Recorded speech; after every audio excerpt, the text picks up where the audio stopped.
देखो, एक थी वैदिक सभ्यता, एक थी वैदिक सभ्यता, क्या थी? वैदिक सभ्यता।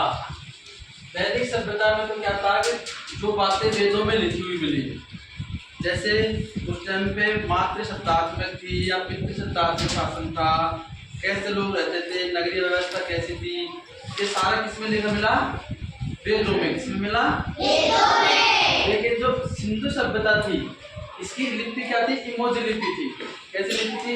जैसे ऐसे चिन्ह बना दिए, एक वो मछली कैसे बना दिए, है ना, मछलियों का जैसे चित्र टांगे जैसे, है ना, वैसे चित्र ज्यादा थे। अब आप बताओ, पढ़ सकते हो क्या?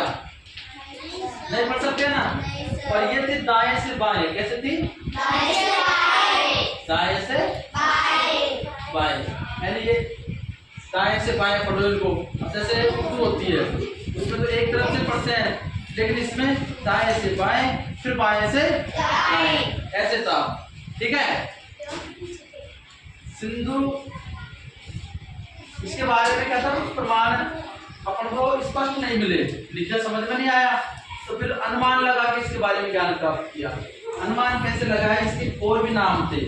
सिंधु सब, इसका नाम था सिंधु घाटी, नाम था सिंधु घाटी।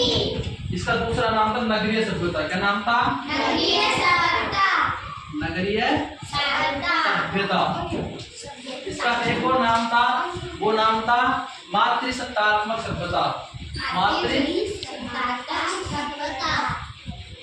मातृसत्तात्मक सभ्यता।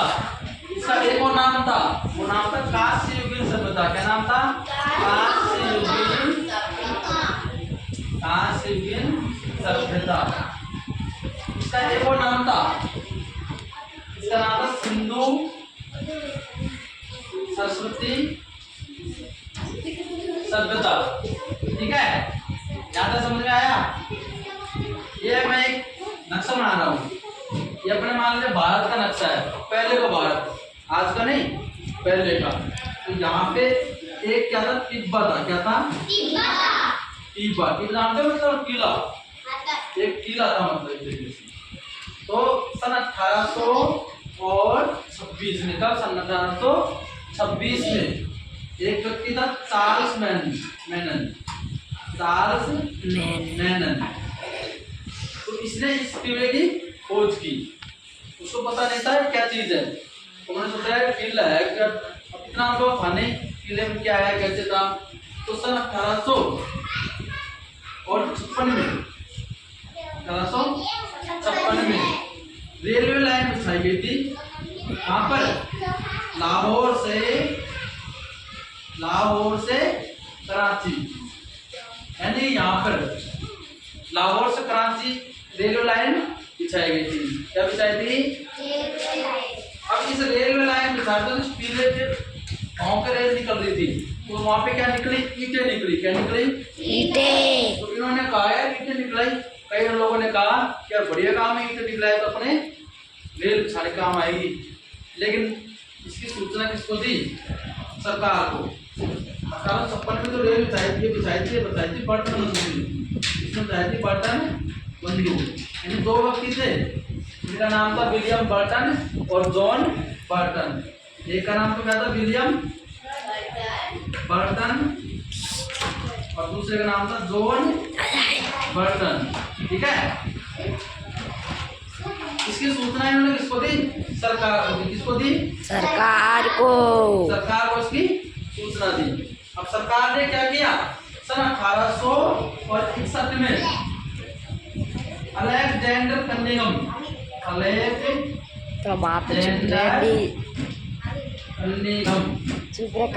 इसके नेतृत्व में क्या तैयार किया है?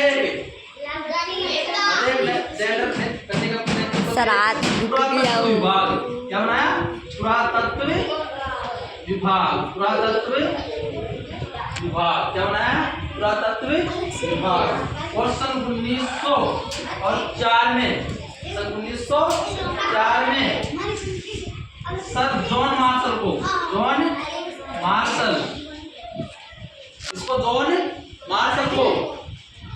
को इसका क्या बना दिया? निदेशक बना दिया। क्या क्या बना दिया? दिशा।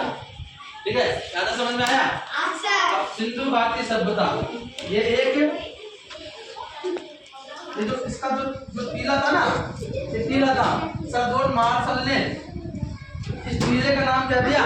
सिंधु घाटी सभ्यता। अज्ञात ज्ञान तो पहले क्या थी? कोई लोग रहे थे, और ये तो कोई सभ्यता है। क्या है? कोई सभ्यता। इसका क्षेत्रफल है सिंधु घाटी सभ्यता का, वो क्षेत्रफल लगभग 13 लाख 13 लाख वर्ग किलोमीटर, 13 लाख वर्ग किलोमीटर इसका क्षेत्रफल है। इसका जो आकार है, क्या आकार, वो कितना है? इसका आकार है लगभग, इसका आकार त्रिभुजाकार। आकार क्या है? त्रिभुजाकार। ठीक है, और त्रिभुजाकार कैसे? जैसे ये इधर क्या होता है? पूर्व, पश्चिम, उत्तर, दक्षिण। ठीक है, तो पूर्व में तो था पूरा, ऊपर ऊपर होता है मांडा। अपन कहते हैं शादी में मांडा ऊपर होता है ना, शादी में लगाते हैं मांडा, एक मांडा ऊपर है ना, तो ये होगा मांडा। दक्षिण दिशा नीचे थी, बीच में जयमाबाद, और पश्चिम में थी शुद्ध काडोर। तो ये सभ्यता ऐसे थी, त्रिभुजाकार ऐसे। ठीक है, समझ में आई? इसको मात्र सत्तात्मक क्यों कहा होता है? यानी उस टाइम पे शासन मतलब ज्यादा किसकी चलती थी? माताओं चलती थी। किसकी चलती थी? अपन को पता कैसे चलेगा? अनुमान लगाया। जैसे रामायण है, रामायण के अंतर्गत अपन ने कोई पुराने लोग जो अपना नाम बताते थे, वो किसका नाम बताते थे? मैं दशरथ पुत्र राम, यानी अपने बाप का नाम बोला ना, यानी पिताजी का नाम बोला। यानी उस टाइम पे सभ्यता कैसी थी? पितृसत्तात्मक थी। और जैसे महाभारत की बात करें तो उसमें क्या कहेगा? मैं कुंती पुत्र अर्जुन बोलते हैं ना, यानी कुंती माता का नाम ले लिया। यानी महाभारत का समय कैसा था? मातृसत्तात्मक। कैसा था? मातृसत्तात्मक। इस समय भी कैसा था? मातृसत्तात्मक। हो सकता है वहां पर कोई देवियों की मूर्तियां ज्यादा मिली हो, देवियों की मूर्तियां मिली हो। ठीक है, इसको नगरीय सभ्यता कहा था। गार्डन साइड ने इसको नगरीय सभ्यता कहा, क्योंकि ईंटें मिली। और नगर में, गांव में अंतर क्या है? नगरों में क्या है कि व्यवस्था ठीक ढंग से होती है, नालियां होती है मकान के आगे, है ना, चौराहे होते हैं। तो जो ईंटें मिली ना, तो उसी अनुसार बिछी हुई मिली, नगर जैसे लगा, तो इसको नगरीय सभ्यता किसने दिया? गार्डन साइड ने। यहाँ तक समझ में आया? ठीक है, उतारो।